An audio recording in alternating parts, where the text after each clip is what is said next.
What's up, party people, and welcome back to another episode of the podcast featuring me, your host, Paula. Y'all, today I have so much I want to tell you about. I have a super exciting announcement to make that is so exciting. It's gonna knock your socks off and it's gonna knock your boots off with it.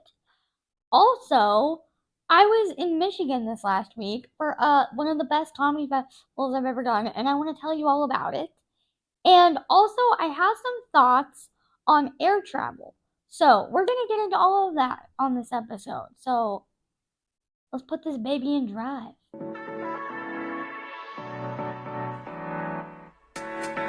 Welcome to the Polycast.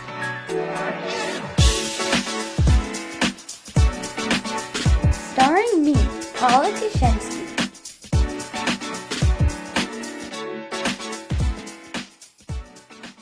Alright, everyone, thank you guys so much for tuning in to another episode of the podcast. I am so excited. Okay, so a lot of people like to leave their big news to the end, so you watch the whole video. Not me, I'm too excited. I'm gonna tell you up front because I can't contain it anymore. I'm gonna vomit it out. So I'm so excited. I have to tell you that. Okay. Sorry, that seemed weird. I thought I heard a weird noise. But we're all good here. It's just you and me. Everything's fine. Okay. Big news time. Your girl, Paula, me, I will be performing at the Ryman Auditorium on April 8th, I believe. Did y'all hear that? That was crazy. I heard that. Should we keep it? I think we should. We're keeping it. You guys, this is real life, okay? I had Chick-fil-A and y'all just heard about it. Okay. The Ryman Auditorium, April 8th, me, part of the Nashville Comedy Festival so it's Nateland Live's showcase as part of the Nashville Comedy Festival. There's going to be so many other amazing comics on the show. We have Derek Stroop. We have Aaron Weber hosting. We have Dustin Nickerson also on the show doing a great job. Mia Jackson, a phenomenal comedian. We have Lace Larrabee. And I believe we have Ryan Hamilton. That is a lineup, folks. Take that in your purse and stuff it. I don't know what I'm supposed to say. There's a saying for it. But I'm so excited, y'all. And this is going to be the best show ever. It's definitely going to be the best show of my life. And it's going to be the best show of your life. So if you're in Nashville on April 8th and you are not having a baby or getting married, I expect to see you there, okay? I expect you to be getting tickets because this is going to be a cannot miss event, okay? I'm so excited about it. Okay, so that's the big news. So pumped about it. Had to share it right away. Couldn't wait. Now, I wanted to talk to you guys about this festival that I did this weekend. And I wanted to give you guys a little bit of a backstage look at what a comedy festival is like for comedians, right? Because I think that it's sort of this fun, magical thing. But also festivals can be so different. I've done festivals that were fully a scam. And then I've done festivals that were like one of the greatest opportunities of my life. So, pretty big spectrum for festival quality. So, I just wanted to share kind of what it's like behind the scenes at a festival. But before I tell you about that, I want to talk just briefly about some of my thoughts on air travel lately, okay? Because I was recently doing some air traveling through the air to Michigan and back. And honestly, I just have some thoughts about it. So I thought we could talk about that for a couple minutes first. Okay, my first thought, I realized that there's a bunch of news articles about planes crashing or flipping upside down or people taking the doors off, and that's crazy. But have they just stopped teaching pilots how to land a plane nicely? Y'all, I have not been on a flight recently, like in the last year, where the plane didn't land so abruptly. Like, the plane lands the way that I slam on my brakes when I'm like trying to merge into a lane and I'm like doing it at the last second. Like, the lane, the, just the quality of landing has just really gone down, no pun intended.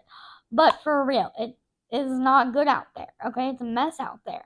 I recently, okay, John and I were flying, and this was like in the last 6 months, and John was asleep when we landed, and I got a text from him because we weren't sitting in the same seat.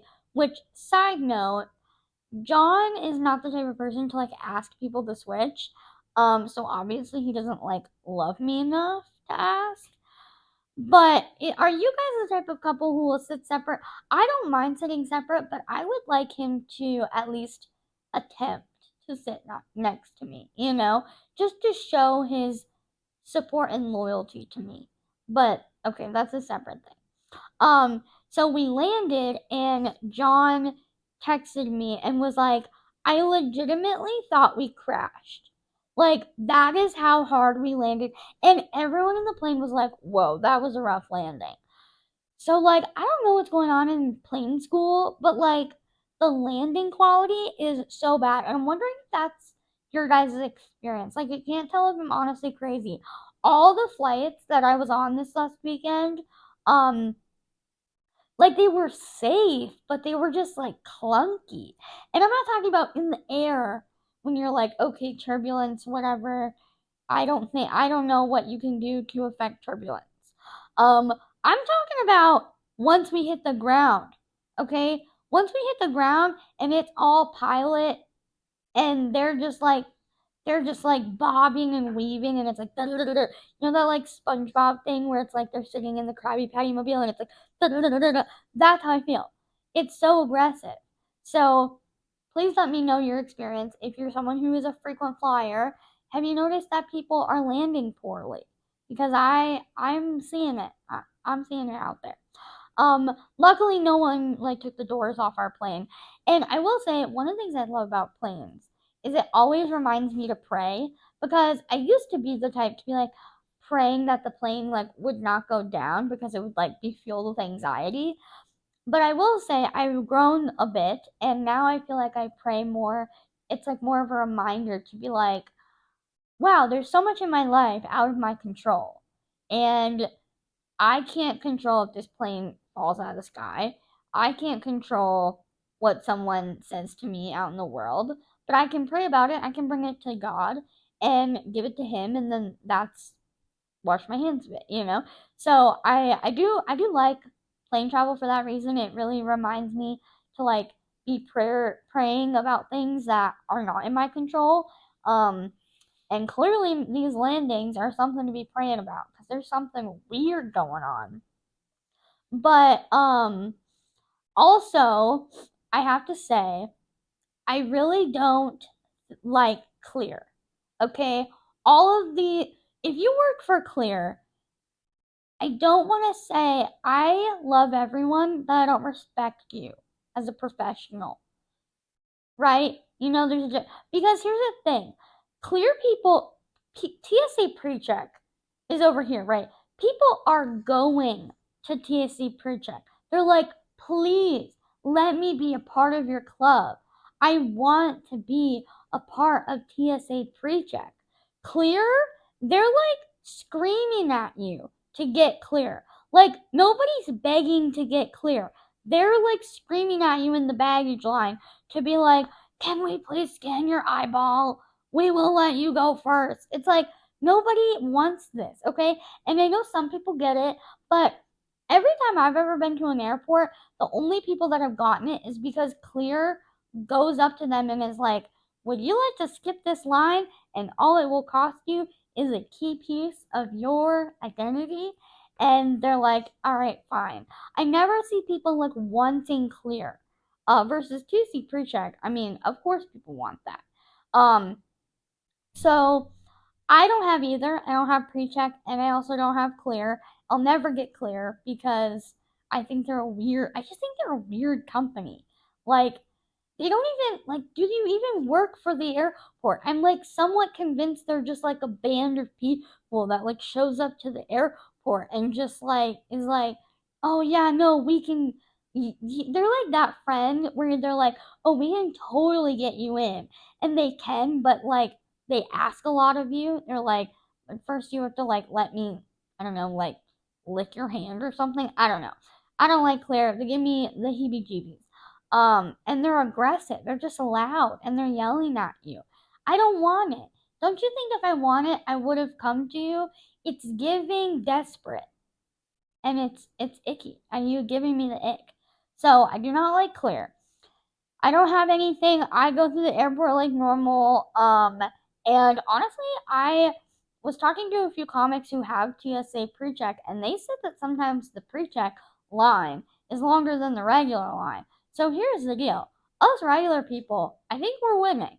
I think eventually, if we just push everyone in our lives to get TSA pre-check, we just push it so hard, and we hold out and don't get it, we will be the new TSA pre-check, okay? So I think we can work together on this one.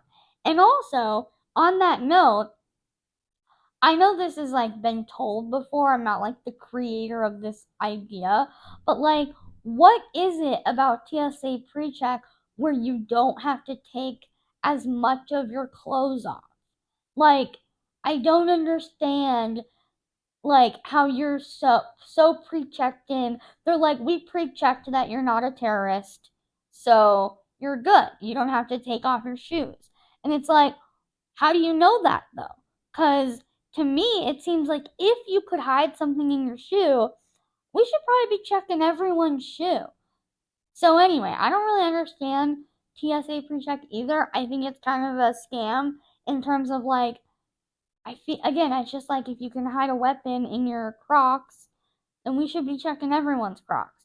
But but anyway, so I think if we just like I said, if we just get everyone to do those two separate lines and we hold our ground in the regular line, before long, we're gonna be zipping through the regular line. Okay? We're gonna be awesome. So especially because I've been up at the front of the line. And they do let TSA pre-check go first, but they don't let everyone in them go first. It's like they let them go first and then you get to go. So it's basically the same line. It's just the math, just more people in the short line becomes the long line and then we win. So hold strong. Don't hold the line. Don't waver. Don't sell out. Okay. That's my feelings on that. Airplane food, super expensive. We all know that. I recently was trying to just get like a little sandwich. I'm trying to like have Thanksgiving dinner at the airport, okay?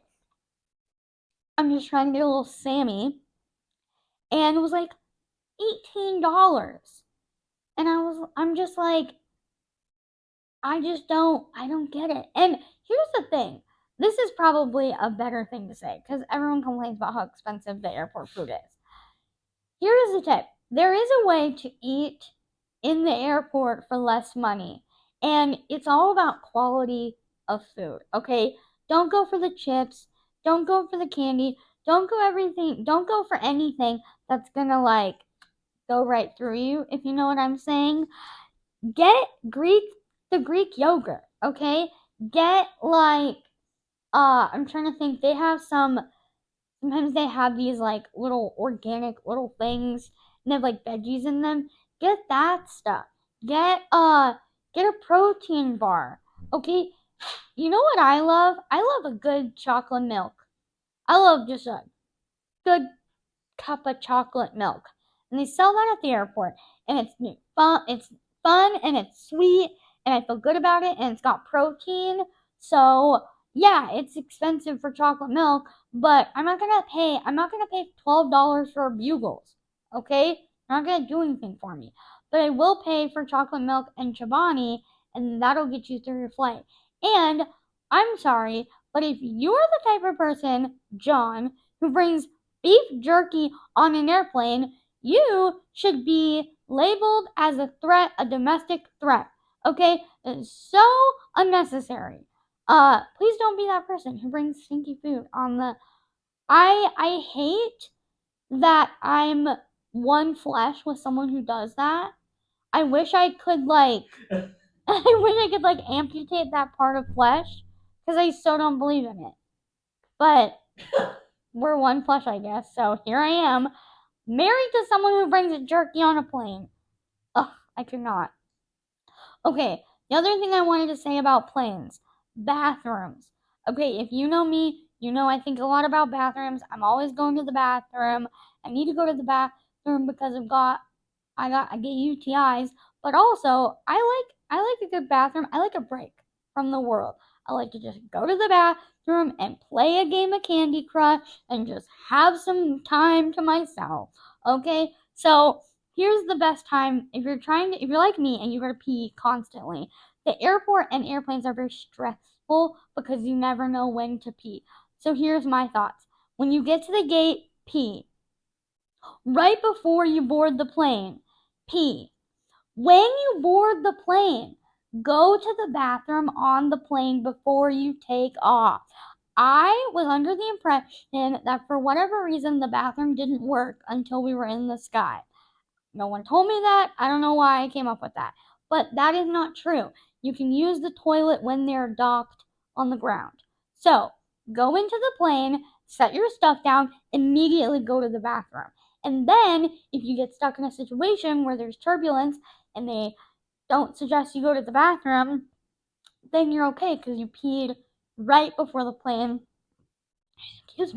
right before the plane took off, okay? And then pee, you can't really pee when it lands the same way because they're like driving. So then just pee as soon as you get out. And as soon as they turn that seatbelt light off, you shoot up and go to the bathroom. Okay? Doesn't even matter if you have to go, just go because you never know when you're gonna be able to go again, and you're gonna get stuck in this big long line, and you have to beat the cart of snacks. Because if you wait too long, then the cart's gonna be in your way, and they're gonna be all in the way with you that you can't pee or whatever. Also, always take an aisle seat. That's a given. But if you have to take a middle seat, tell them in advance, I'm going to go to the bathroom. Okay? So they know that if they fall asleep, that's on them. You told them that you were going to pee. Okay? If you fall asleep and I got to wake you up, I'm not losing any sleep over that. Okay? I told you I had to pee. But you have to tell them so that maybe they'll stay awake. Or maybe at least if they do go to sleep, you're like, all right, well, I don't feel bad for waking you up because I told you I was going to have to pee. And maybe they'll switch with you. Maybe they'll be so annoyed with you that they'll be like, please take my aisle so I don't have to. This last trip I was on, this girl, I had the weirdest experience. This girl refused to get up. Like, she would let me go, but she didn't stand up. So I had to give this girl like a lap dance, like 4 times.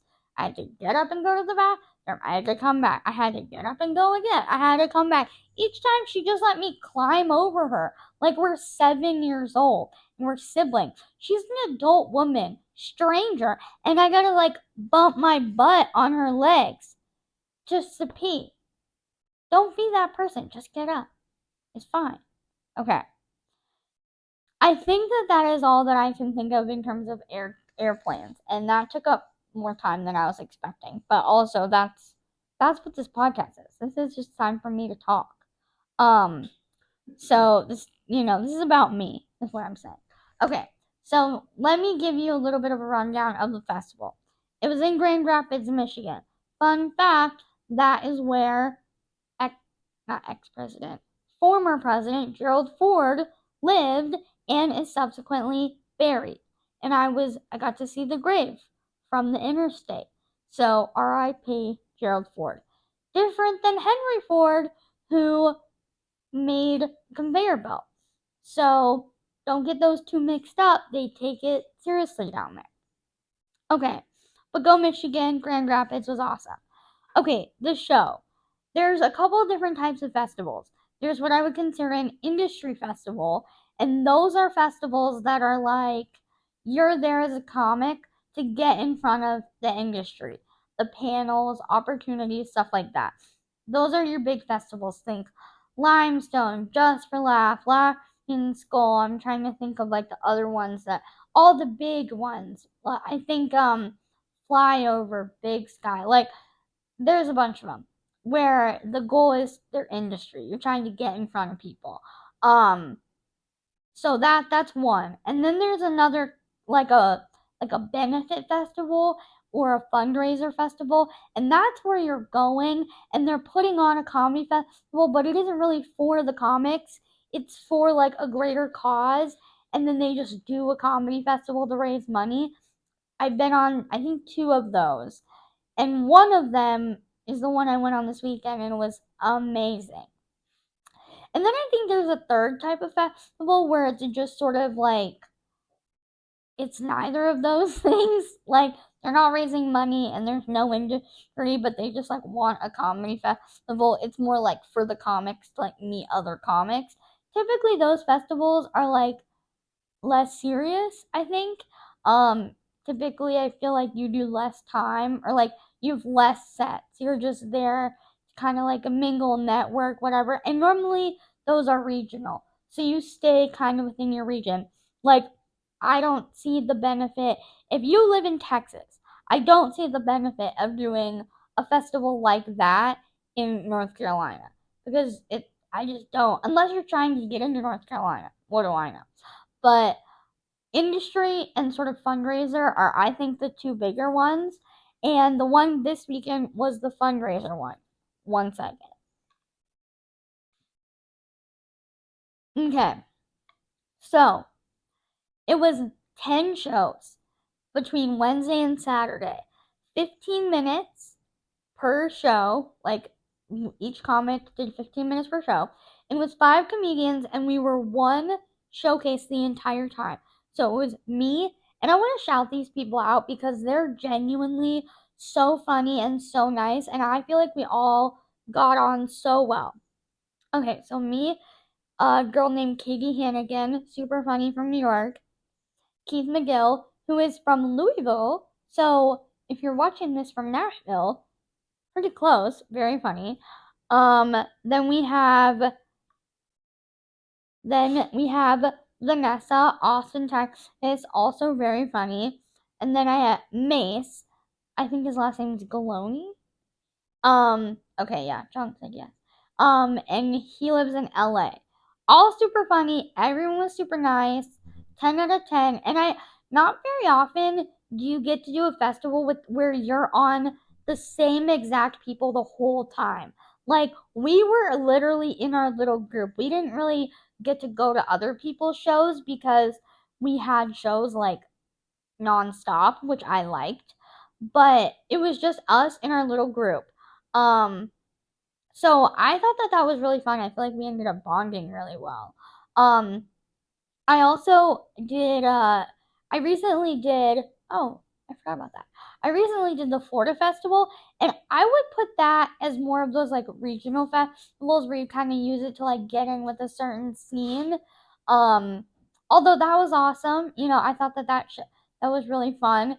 And then Laughing Skull I did last year, and that's a good example of an industry festival. So but yeah, no, I so this last fest, the Michigan one, I loved the stage time. I loved the people. I did like the audience. However, I would say everybody in the audience was amazing. However, there were two shows where they were sort of bought out corporate shows. So a corporate business bought all the tickets to the show, and then it was like catered dinner show. There were two of those that went less than great, and I think it was just sort of the environment. I don't know. I know that I can do corporate because I'm like clean and all that stuff, but like I don't know how much like professional people like love my style of comedy. I felt like no, all the corporates went well except for those two. Um, but okay, the coolest part about this festival, outside of the fact that, oh, I have to say one more thing. It was also for Gilda's Laugh Club, Gilda's Club, Gilda's Club, which is a sweet, like a sweet thing that they have in Grand Rapids, Michigan, for people who are going through cancer or people who have lost a loved one to anything. It doesn't have to be cancer. If your loved one was hit by a bus, you are eligible for this group. So they do such amazing work. It was so fun to be a part of them, and that was the fundraiser. That was like what they were raising money for. And I think they did. I think they did well. Okay, my two favorite parts of the festival, or the most unique parts. One is I got to be on the news for the first time, local news. That was fun. And they asked me questions. I got to answer them. I got to try and make them laugh, and it was so fun. And it made me feel like a real big kid comedian. I'm really excited. The last thing I'll tell you about with the festival is they have a virtual comedy club called the Soapstone Comedy Club that's located in the Meta Horizons universe, which is like Facebook, Instagram, Meta Horizons. Don't ask me any more questions. That is all the information I know. But you get to wear these VR goggles and you do comedy to a VR comedy club crowd. It was the craziest thing in the whole world. You have a little avatar, and so you get to like make your avatar. I made a lot of jokes about The Sims. If you grew up with The Sims, shout out. I love The Sims, okay? Although I will say The Sims is like kind of a dark game because it really shows you what people are like capable of when nothing's real. Like when you feel like I don't know what I'm saying. But I was that type of person who would like have my sim like have like a bazillion babies and then like I would like go like in people's houses. I don't know. Maybe I was still like doing weird stuff with The Sims, but if you go on Reddit, I promise you, there's a bunch of us. And I'm not doing like weird, disgusting stuff, just like weird stuff. Anyway, so VR comedy, that was really cool. And honestly, the crowd was great. We had an in person crowd and a virtual reality crowd. They're both awesome. Okay, and then that was really cool. So if you're a comedian and you're looking into festivals, I would love to give you just a couple pieces of advice to wrap up. Okay, first piece of advice, I would not I think it's okay to spend money to get to a festival, but I would be really picky about what festivals you do. Like I wouldn't spend a ton of money to go to one of those regional festivals unless you really need to get in with a certain club because it just ends up being like a huge money suck. So with festivals, I would think about it in three ways: industry, money, stage time. If the stage time is insane, go. If the money's insane, go. If there's insane industry, go. But if there's none of those three things, it's not that you shouldn't do it. It's just like you shouldn't feel like you have to do it or that it's like gonna, then I just wouldn't put a lot of effort into it. Just do the ones that are like around you. And for the audience members, if you have never gone to a festival, just know that there's so many good ones to check out. You know what? There's one more category, and that's a curated festival, and that is going to be the Nashville Comedy Festival, which, like I said, I'll be performing at the Ryman. Pretty cool. Um, but those types of festivals you don't submit for as a comedian. You get pre-selected based on like how they book. But if you would like to go to a festival and you're just a regular schmegular girl who doesn't do comedy but wants to get experience comedy festival, Nashville Comedy Festival is coming up in April. So fun. There's gonna be an insane amount of shows, all the way from local showcases to big hotshot comedians. There's something there for everyone. I definitely hope that you come. Well, definitely, if you guys are interested in hearing more about festivals, I'd love to talk about it when the Nashville Festival comes up. But yeah, it's so fun. Get your tickets April 3rd through the 8th. That week is the Nashville Comedy Festival. And be there or be square. So, Okay, that was really what I wanted to talk about. Thank you guys so much for staying up with me. I don't know when this is gonna come out. Maybe it's gonna come out Thursday morning. Um, but I'm up, so thank you, Paula, for staying up. Um, and to close out, I just want to say I feel like I haven't been as like disciplined about putting these out on Thursday, and I know how much you guys care, and y'all are begging me for the release on Thursday. You're like, "Where's the podcast? Where's the podcast?" I'm gonna get my life together for you guys, okay? And this will be posted as soon as it can, and I'm gonna get my life together and be more consistent. Thank you guys so much. Thanks for watching.